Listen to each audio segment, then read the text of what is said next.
नाज़रीन, जैसा कि आप जानते हैं कि अल्लाह ने इंसान को मुख्तलिफ़ आदात के साथ पैदा किया है। आपके घर में पैदा होने वाला हर बच्चा दूसरे बच्चे से मुख्तलिफ होता है, उसके आदात मुख्तलिफ होते हैं, उसके अतवार मुख्तलिफ होते हैं, उसका सोचने के अंदाज़ मुख्तलिफ होते हैं। समझना ये ज़रूरी है कि जैसे हम बीमार होते हैं तो किसी डॉक्टर के पास जाते हैं, हमारी गाड़ी ख़राब होती है तब मैकेनिक के पास, हमारे हर मसले के लिए कोई ना कोई उसका प्रोफेशनल मौजूद होता है। पाकिस्तान में सबसे बड़ा अलमिया ये है कि तालीम के मसले के ऊपर कोई स्टूडेंट काउंसलिंग नहीं होती, कोई ऐसा इदारा मौजूद नहीं है जो प्रॉपर स्टूडेंट्स को गाइड कर सके या पेरेंट्स को गाइड कर सके कि आने वाले वक्त में किस चीज़ का स्कोप ज़्यादा है या उसकी मांग ज़्यादा है, या बच्चे की आदत, फितरत और उसकी जो नेचर है या उसकी जो स्किल्स हैं या उसकी जो लर्निंग है, उसको जज करते हुए एक अंदाज़ा लगाया जा सके कि इस बच्चे को क्या फ्यूचर जो है वो सिक्योर। इसलिए इंशाल्लाह आपको खबरजात के प्लेटफॉर्म से प्रॉपर एक स्टूडेंट काउंसलिंग और एक गाइडेंस मिलती रहेगी। इंशाल्लाह फ़र्दन हम एक स्टेप को मुख्तलिफ वीडियोस में आप तक पहुंचाएंगे। काफ़ी वालिदैन ने मुझसे पूछा भी सही, कॉल्स भी आई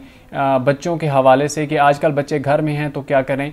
तो और स्पेशली इस बात पे फोकस किया जाता है कि बच्चा किसी का भी हो, वो चाहे गरीब का हो, चाहे अमीर का हो, किसी भी तबके का हो, उसकी ख्वाहिश होती है कि उसका बच्चा जो है एक अच्छा मुस्तकबिल बनाए, तालीम के साथ साथ जो शोहरत का मैदान है उसमें भी बच्चा आगे जाए, जो रोज़ी कमाने का यानी पैसा कमाने का मैदान है उसमें भी आगे जाए। कोई वालिदैन अपने बच्चे की नाकामी नहीं चाहते। तो बाज़ औक़ात ऐसा होता है ना कि हम अपनी हिसाब से, यानी मेरे वालिद साहब अगर बिज़नेसमैन हैं तो उनका एक माइंड सेट है, यानी वो चाह रहे हैं कि मैं उस तरह ही से आगे जाऊँ या बिज़नेस करूँ, लेकिन मेरी प्रायोरिटीज़ मुख्तलिफ हो सकती हैं। यानी हो सकता है कि जो मैं चाह रहा हूँ उसको मैं अच्छे तरीके से सर अंजाम दे सकूँ और उसको मैं एंड तक लेके जाऊँ जहाँ तक मेरी एक पोटेंशियल। ऐसा भी हो सकता है कि जो वालिद की ख्वाहिश है उसको मैं बेहतर तरीके से सर अंजाम ना दे सकूँ वैसे जैसे मेरे वालिद साहब उसको सर अंजाम। इंशाल्लाह आप तक ये भी बात मैंने ज़रूर पहुँचानी है कि इस टाइम पाकिस्तान के अंदर जो अब स्पेशली जो कोरोना के दिन है, इसमें बच्चे जो घरों में महसूर हैं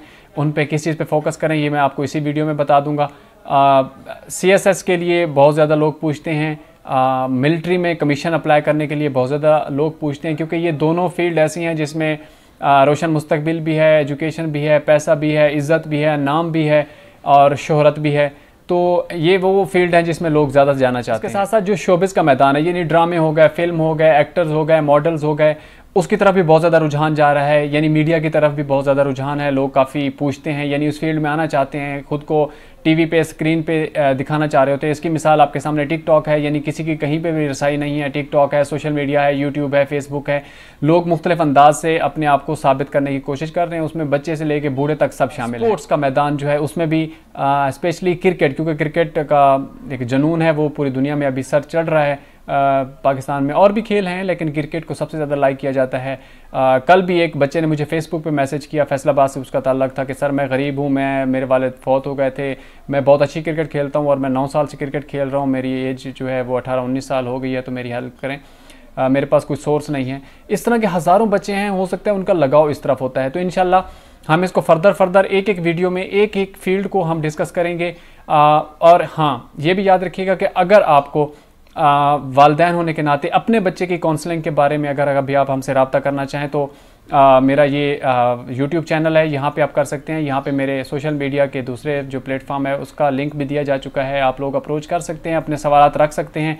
इंशाल्लाह कोशिश करेंगे कि हम ज़ाती तौर पे आपको एक अच्छा सा हल उसका दे सकें। आपके बच्चे से हो सकता है इंटरव्यू भी करना पड़े, आपके बच्चे से मिलना भी पड़े, तो अभी हम इंशाल्लाह कोशिश करेंगे कि आपके बच्चे से मिलें। तरबियत वालिदैन के ऊपर फ़र्ज़ होती है। अगर वो स्कूल कॉलेजेस नहीं जा रहे तो उनकी जो बुनियादी तरबियत गाह है वो उसका घर है, वो उसके माँ बाप हैं, उसके बहन भाई हैं।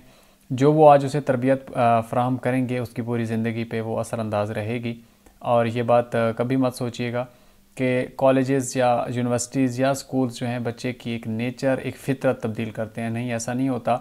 वो दुनियावी एतबार से तो बच्चे को एक काबिल बना देते हैं, लेकिन कुछ चीज़ें जो फ़ितरतन यानी बुनियादी ज़रूरियत के तौर पे उसे माँ बाप से, ख़ानदानी तौर अतवार से या तहज़ीब व तमद्दन से या रहन सहन से या घर के माहौल से उससे मिलती हैं, वो हमेशा उसके साथ हैं। जब बच्चा छोटा होता है तो उसको बादशाह बनाया जाता है, यानी हम ग़ुलाम बनते हैं और उसकी हर फरमाइश को पूरा करने की कोशिश करते हैं। और जब उसकी जो उम्र है वो यानी स्कूल गोइंग हो जाती है तो हम उससे बिल्कुल ग़ुलाम बना देते हैं।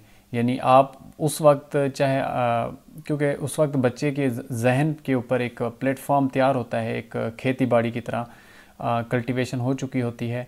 बस जो उसमें बीज बोया जाना है वो हमेशा के लिए वो फसल काटी जाएगी। बहुत कम चांसेस होते हैं आगे बच्चे फितरत को तब्दील करें। तो जो दूसरा फेज़ है परवरिश का, उसमें आपको बादशाह बनना होता है और बच्चे को ग़ुलाम बनाना होता है। यानी आप अपने फ़ैसले इम्पोज़ करते हैं बच्चों के ऊपर और बच्चों की तरबियत करते हैं। उसमें थोड़ा सख्ती का अंसर भी शामिल हो जाता है जो बच्चों की तरबियत के लिए ज़रूरी होता है।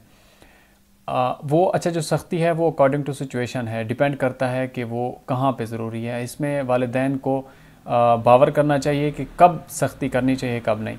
तीसरा फेज़ आ जाता है जब बच्चा आपका कॉलेज गोइंग हो जाता है या इससे अबव अब चला जाता है, तो फिर बच्चे को आप अपना मुशीर बनाएं, चाहे वो बेटा है या बेटी।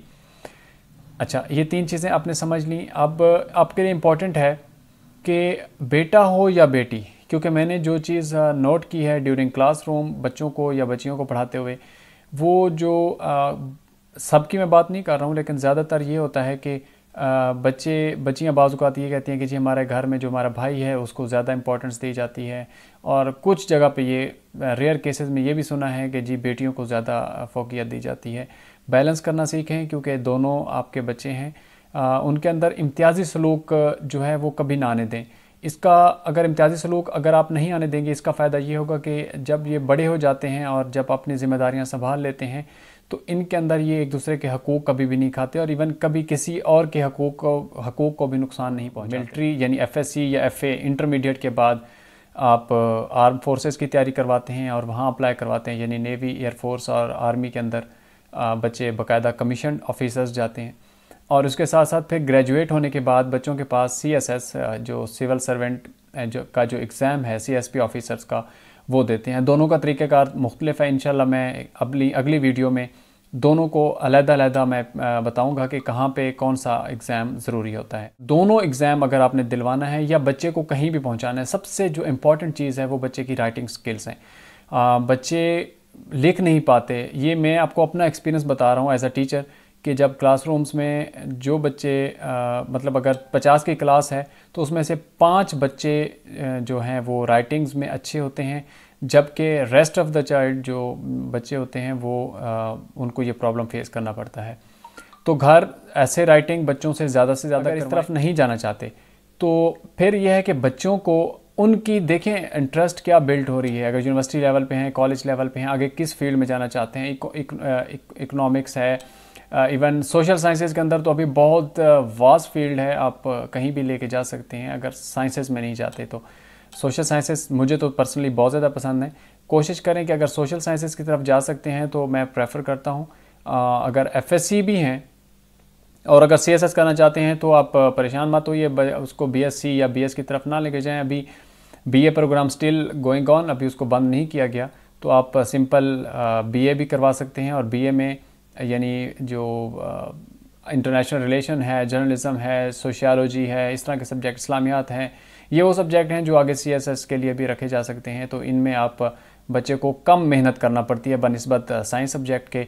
तो आप ये देखिए, इसके साथ साथ ही बच्चे की अभी से कोचिंग जो है वो शुरू करवा देनी चाहिए, ताकि वो CSS के लिए या जो एग्ज़ाम जो सब्जेक्ट्स आगे रखे जाएंगे उसकी तैयारी, उसकी बुक्स की रीडिंग बच्चे को शुरू करा देनी चाहिए। दोनों सूरतों में अगर वो आप मिलिट्री में लेके जाना चाह रहे हैं या CSS की तरफ या सिविल सर्विसेज की तरफ लेके जाना चाह रहे हैं, तो दोनों सूरतों के अंदर एक बात जो बहुत ज़रूरी है वो ये है कि करंट अफेयर्स, न्यूज़पेपर्स उनको ज़्यादा आदी बनाएं। बच्चों को इंग्लिश न्यूज़पेपर्स पढ़ाएं। इंग्लिश न्यूज़पेपर्स के अंदर स्पेशली लेटर टू एडिटर्स होते हैं, वो उनको पढ़ाएं। हर बच्चे के लिए लाजमी रखें घर में, वो किसी भी लेवल का ग्रेड का है, कि डेली एज जितनी बड़ी होती जाए आप उसके लिए वर्ड्स ज़्यादा कर सकते हैं। इंग्लिश वोकैबुलरी के जो ज़्यादा से ज़्यादा अल्फाज वो अपनी डायरीज़ बनाएं, डिक्शनरीज़ बनाएं। न्यूज़पेपर्स क्योंकि रोज़मर्रा की ज़िंदगी के उसमें मसाइल होते हैं, रोज़मर्रा की बातें होती हैं, तो इंग्लिश वहाँ पे आसान होती है, तो उसमें जो है बच्चे इस पे ज़्यादा मेहनत कर सकते हैं। आपने क्या कराना है कि उनको डिक्शनरी प्रोवाइड करनी है। हाँ, अब आते हैं जी जो आपके कम एज के बच्चे हैं, यानी आपके मोंटेसरी के बच्चे हैं, छोटे 1, 2, 3 ग्रेड के बच्चे हैं, तो कोशिश करें उनकी ड्राइंग्स बहुत अच्छी करें। ड्राइंग और जो फ़िज़िकल जो मेंटल हेल्थ की एक्सरसाइजेज़ हैं वो बहुत ज़रूरी होती हैं बच्चे के लिए। बच्चे इससे जल्दी पिक करते हैं, जल्दी सीखते हैं।